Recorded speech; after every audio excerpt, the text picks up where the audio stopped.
ചന്ദ്രൻ ഉദിച്ച് തിരുവനന്തപുരം കനകക്കുന്ന്. ലോകപ്രശസ്തമായ Museum of the Moon installation ആദ്യമായാണ് കേരളത്തിലെത്തുന്നത്. നാസയുമായി ചേർന്ന ബ്രിട്ടീഷ് ആർട്ടിസ്റ്റ് ലൂക്ക് ജെറാമാണ് മ്യൂസിയം ഓഫ് ദി മൂൺ കനകക്കുന്നിൽ ഒരുക്കിയത്. ഭൂമിയിൽ ഇറങ്ങിയ ചന്ദ്രനെ കാണാൻ നിരവധി ആളുകളും ഒഴുകിയെത്തി.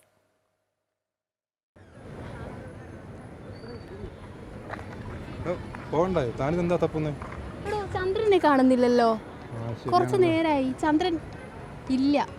എന്താ സംഭവം എന്ന് മനസ്സിലാവുന്നില്ല. നോക്കിയാലോ നമുക്കൊന്ന്.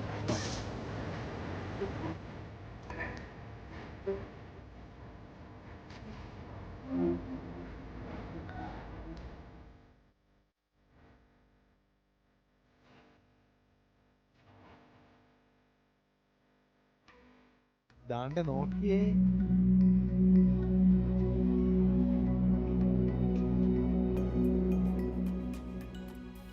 ആഹാ, കൊള്ളാലോ സംഭവം. സുന്ദരൻ അമ്പിളിയെ കാണാൻ എന്താ ചേല്. ഇനിയിപ്പോ മാനത്തെ അമ്പിളി നേരിട്ട് ഭൂമിയിലെത്തിയതാണോ? ഹേയ്, അല്ല. എന്താണെങ്കിലും സംഗതി കളറായിട്ടുണ്ട്.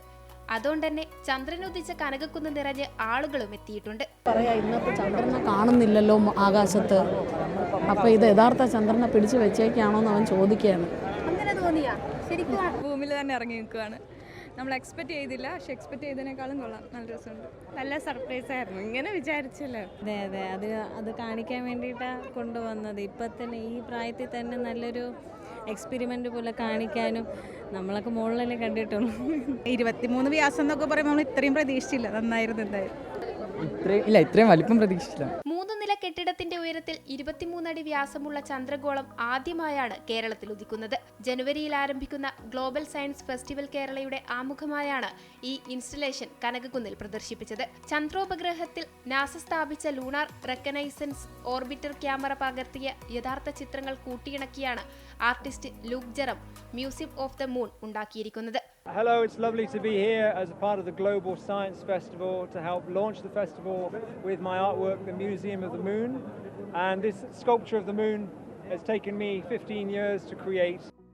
കനകക്കുന്നിലെത്തിയ അമ്പിളിയെ കാണാൻ കൗതുകത്തോടെ നിരവധി ആളുകളാണ് എത്തിയിരുന്നത്.